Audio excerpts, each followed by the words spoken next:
ఇప్పుడు అదంతా తీస్తానండి మైండ్ లోంచి, క్వాలిటీస్ పెళ్లినే తీస్తా మైండ్ లోంచి. ఇది మాకు షాకింగ్ గా ఉంది. ఎందుకలా? ఎందుకలా అంటే టైం వచ్చినప్పుడు దాని గురించి మాట్లాడతా, ఇప్పుడు లేదు ఆ టాపిక్. అంతే, పాజ్ బటన్ నొక్కా. అంటే మన లవ్ బ్రేకప్ అంటే ఇది ఏం లేదండి. కాదండి, ఇది మన కరోనా వ్యాక్సిన్ కొంచెం తేడా కొట్టింది. ఆ తేడా రావడంతో కొన్ని ఇలాంటి థాట్స్ అన్ని వస్తూ ఉంటాయి. సౌజన్య గారు కూడా వ్యాక్సిన్ రిఫ్లెక్షన్ ఇచ్చింది. అది అవ్వడం వల్ల వచ్చింది కదా, నాకు అయింది. మరి ముగ్గురు వ్యాక్సిన్ ప్రభావం అండి, కింద వ్యాక్సిన్ ప్రభావం వల్ల కుమారి గారు మైండ్ చేంజ్ అయిపోయింది.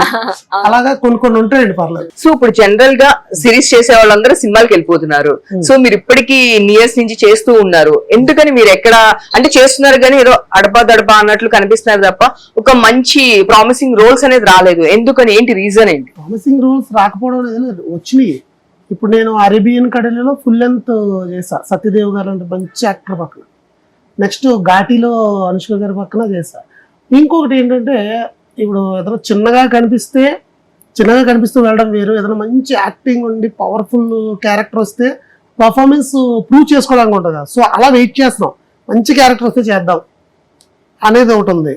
ఇంకెప్పుడైనా మన నీడ్ ఉంది, కంపల్సరీ చెయ్యాలి కామెడీ ఇది అన్నప్పుడు సింగిల్ సినిమాలో నేను కుమారి గారు చేస్తే బాగుంటుంది అని వాసు గారు అది అనడంతో మేము చిన్న క్యామియోని బట్ చేసాం. అలాగే ఇప్పుడు ఆయి సినిమాలో కుమారి గారు చేశారు. ఇప్పుడు రీసెంట్గా ఆల్రెడీ ఒక లిస్ట్ రెడీ చేసి పెట్టుకున్నారు, రిలీజ్లో ఉన్నాయి వరుసగా. సౌజన్య గారు కూడా ఆల్మోస్ట్ ఇప్పుడు సిరీస్లోని ఓటీటీ ఫిల్మ్స్లో వాటిలో చేస్తున్నారు. మూవీస్ ఆఫర్స్ వచ్చినాయి ఆవిడకి, 2-3 మూవీస్ ఆఫర్స్, మంచి మూవీస్ ఆఫర్స్ వచ్చినాయి. కానీ బట్ ఆవిడకి ఆ టైం కుదరక చేయడం లేదు. ఇలాగ ఉన్న బట్ కంపల్సరీ అందరూ సినిమాలు అనేవి చేస్తున్నాం. ఇప్పుడు ఫర్దర్గా కూడా జరుగుతున్నాయి. అంటే యూట్యూబ్ నుంచి సినిమాకి అనేది కంపల్సరీ వస్తాయి. బికాజ్ ఏంటంటే యాక్టింగ్ సిమిలారిటీస్ ఉంటాయి. యాక్టింగ్ టైమింగ్ కానీ, యూట్యూబ్లో కామెడీ కానీ, సినిమా కామెడీ కానీ, సినిమా యాక్టింగ్ కానీ కొంచెం ఉంటుంది. అందుకని ఎక్కువ మంది మీరు అన్నట్టు మన వైవ హర్ష గారు కానీ, సుహాస్ గారు, ఇంకా చాలామంది యూట్యూబ్లో చేసిన వాళ్ళందరూ కూడా ఇప్పుడు సినిమాలు చేయడం, మన ప్రసాద్ బెహ్రా వీళ్ళందరూ ఆల్మోస్ట్ వస్తాయి. కాబట్టి కొంచెం అటు ఇటుగా ఉంటుంది. ఆ క్యారెక్టరైజేషన్ బట్టి లుక్ సెట్ అవ్వాలి. ఇప్పుడు కుమారి గారు ఆ క్యారెక్టర్ సెట్ అయ్యారంటే ఆబ్వియస్లీ కంపల్సరీ అంతే. సో మిత్రమండలి చూస్తే గనక ప్రసాద్ బెహ్రా గారు ఫుల్ లెంత్ చేశారు.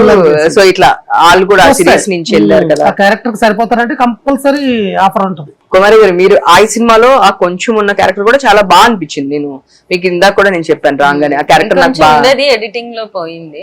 అంటే అంతే, సినిమా అనేసరికి మనం చేసినంత ఉంటుందని గ్యారంటీ ఉండదు. ఒక్కోసారి వాళ్ళ లిమిట్ ని బట్టి కూడా ట్రిమ్మింగ్ ఉంటుంది కదా. నెక్స్ట్ రిలీజ్ కి ఏ మూవీస్ ఉన్నాయండి? ఉన్నాయండి, కానీ చెప్పకూడదు అప్పుడే. అంటే వాళ్ళ టైటిల్స్ ఇంకా రివీల్ చేయలేదు కదా, కాబట్టి ఇప్పుడు రివీల్ చేస్తే కొడతారు. దానికి ఒక సందర్భం ఉంటుంది, టైటిల్ రివీల్ ఇలా అనుకుంటారు కాబట్టి. చాలా మంది మీకు మ్యారేజ్ కూడా అయిపోయింది అనుకుంటారు. ఏంటి అసలు మీ పెళ్లి గురించి చెప్పండి అసలు. అందుకే నాకు మళ్ళీ పెళ్లి అవ్వట్లేదు, అందుకే పెళ్లి అవ్వట్లేదు, మళ్ళీ పెళ్లి అవ్వట్లేదు. ఇదే వేసుకోండి అబ్బా. అయిపోయింది బికాజ్ ఆవిడతో యాక్ట్ చేయడం వల్ల ఈ ప్రాబ్లం నాకు. అలా చేయడం వల్ల ఏంటి, నిజంగా వీళ్ళిద్దరు వైఫ్ అండ్ హస్బెండ్స్ అని అనుకోవడం వల్ల చాలా మంది ఒక ఇంకా అయిపోయింది కదా నేను అడగడం మానేశారు. కాదు, ఆంధ్రప్రభ ఇంటర్వ్యూ వల్ల నాకు ఏమైనా సంబంధాలు వస్తున్నాయి.